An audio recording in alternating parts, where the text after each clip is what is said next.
being held back because I'm female wasn't something I thought of or wanted to happen. So I think for a long time I probably just thought, well, that's not a thing that happens to me.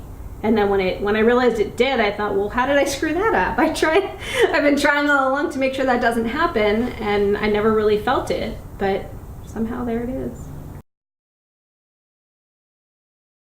I've never been the type to be incredibly quiet about what I think is important or what I think, and in different ways depending on the environment, but trying to be influential in, hey, here's something we should probably think of doing, or here's what women need to be successful, here's what this group needs to be successful, that type of thing. I think if you can come into any environment and establish your credibility and say, here's what I think we can or should do. I'm not, I'm not demanding about it, but trying to improve either an environment or a team or whatever it is.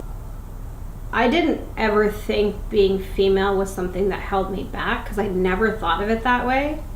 And maybe it had been all along, like maybe there had been, snips here and there where things did go worse because I'm a female or because I behaved in a certain way and I'm female.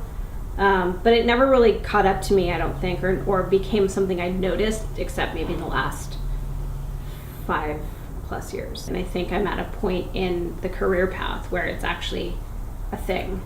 I worked with a recruiting manager who was a white male and nicest guy on the planet, and I think wasn't intending to be malicious, wasn't intending to be ignorant, but was incredibly ignorant to differences in how men and women are treated, and said that he didn't think that white privilege was a thing.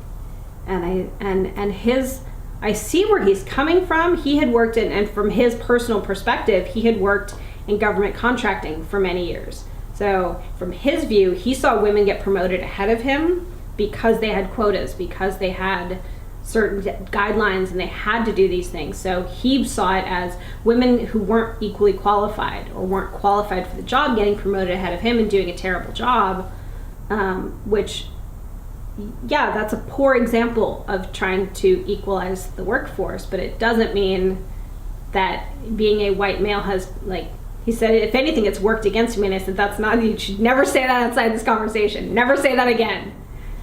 That is just not a thing.